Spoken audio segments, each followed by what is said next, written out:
자, 오늘은 예수님의 고향 나자렛에서 벌어졌던 아주 극적인 한 사건 속으로 한번 들어가 볼까 하는데요. 이 이야기 안에서 예수님께서는 당신의 사명이 어느 한 민족에만 갇혀 있는 게 아니라 온 세상을 향한 것임을 선포하십니다. 근데 바로 이 선포 하나가 정말 어마어마한 파장을 불러일으키죠. 바로 이겁니다. 오늘 우리가 던져봐야 할 핵심 질문이죠. 아니, 어릴 때부터 같이 자란 이웃이고 어쩌면 친척이었을 그 나자렛 사람들이 대체 왜 예수님의 말씀을 듣고 그분을 죽이려고까지 했을까요? 무엇이 그들을 그토록 화나게 만들었을까요? 이 질문을 따라가다 보면요, 우리 신앙의 본질에 대한 아주 깊은 성찰과 만나게 될 겁니다. 이야기의 시작은 바로 나자렛 회당입니다. 여기서 예수님은 이스라엘 역사 속 위대한 예언자들이었던 엘리야와 엘리사, 이 두 사람의 이야기를 꺼내시는데요.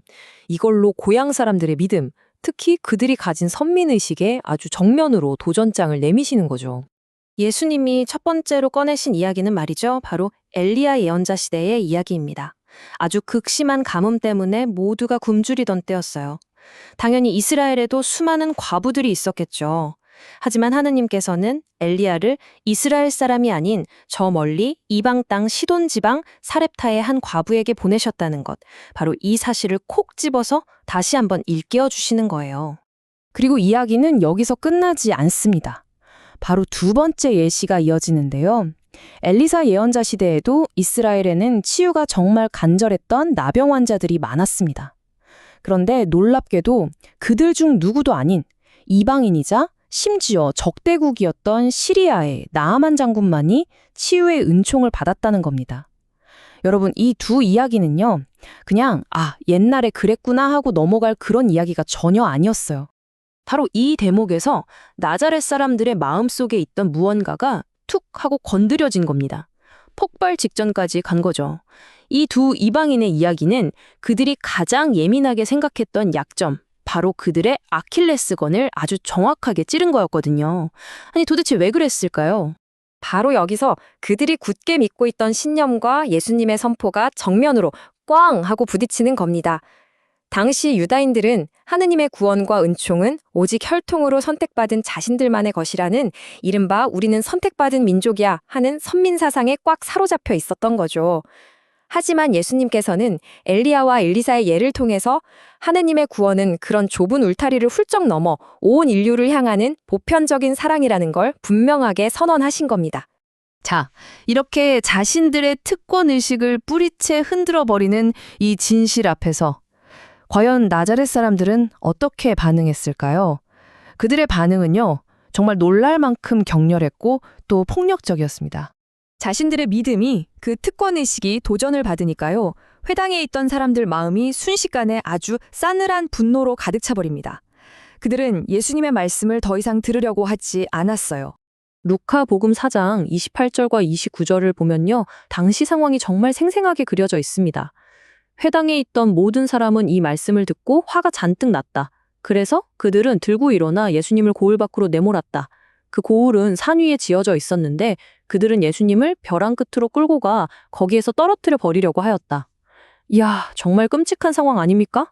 말 한마디 했다고 사람을 벼랑에서 밀어 죽이려고 하다이요? 아니, 정말 왜 그랬을까요? 왜 자신들의 생각을 조금이라도 넓혀볼 생각은 안 하고 진실을 말하는 목소리를 아예 없애보려고 했을까요? 그 근본적인 이유는요, 한마디로 말해서 그들은 진짜 하느님의 말씀을 들을 준비가 전혀 되어 있지 않았던 겁니다. 사실 이런 반응이 역사상 처음 있는 일은 아니었어요. 자신들 입맛에 맞지 않는 진실을 말하는 예언자들을 배척하고 박해했던 역사가 사실 이스라엘 역사 안에 계속 반복되어 왔거든요. 과거에 엘리야 예언자도 1열왕기 19장 10절에서 하느님께 정말 이렇게 하소연을 했었잖아요. 이스라엘 자손들은 당신의 계약을 저버리고 당신의 예언자들을 칼로 쳐 죽였습니다. 그들은 결국 자신들의 그 편협한 틀 안에 하느님을 가둬두려고 했던 거죠. 참 아이러니하죠. 나자렛 사람들의 이 격렬한 저항이 오히려 예수님께서 전하려 하셨던 그 메시지를 더욱더 선명하게 만들어 주니까요. 그건 바로 우리가 쳐넣은 모든 울타리를 넘어서는 하느님의 크신 사랑에 대한 이야기입니다. 예수님께서 정말 목숨을 걸고 선포하신 이 보편적 구원, 이 개념을 우리가 한번 제대로 짚고 넘어가야 합니다. 이게 뭐냐면요. 하느님의 사랑과 구원의 손길이 특정 민족이나 어느 한 집단에만 머무는 게 아니라는 거예요. 그게 아니라 시간과 공간을 넘어서 이 세상 모든 사람에게 활짝 열려 있다는 정말 위대한 가르침인 거죠. 자, 그럼 이 가르침의 핵심을 딱 4가지로 한번 정리해 볼까요? 첫 번째는요, 하느님의 사랑은 그 누구도 독점할 수 있는 전유물이 아니라는 겁니다. 그리고 두 번째, 예수님은 이스라엘 민족만이 아니라 모든 사람을 구원하기 위해 파견되셨다는 사실이죠. 세 번째는요, 그렇기 때문에 구원은 스스로 의롭다고 생각하는 교만한 사람들이 아니라 자신의 죄를 인정하고 고백하는 모든 이들을 위한 것이라는 거고요. 마지막으로 이 모든 게 가능한 이유는 하느님께서 우리만의 하느님이 아니라 모든 사람의 자비로우신 하느님이시기 때문이라는 겁니다.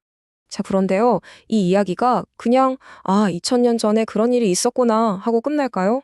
절대 아니죠. 나자렛 회당에서 벌어졌던 이 사건은요. 오늘을 살아가는 우리 신앙인들에게 아주 중요한 거울이 되어줍니다. 우리 각자 자기 자신에게 한번 솔직하게 물어봤으면 좋겠습니다. 나도 모르게 우리와 그들을 나누는 그런 좁은 울타리를 치고 있지는 않은지, 나와 생각이 좀 다르고 배경이 다르다는 이유만으로 누군가를 하느님의 사랑에서 배제시키면서 영적인 교만에 빠져 있지는 않는지 말입니다.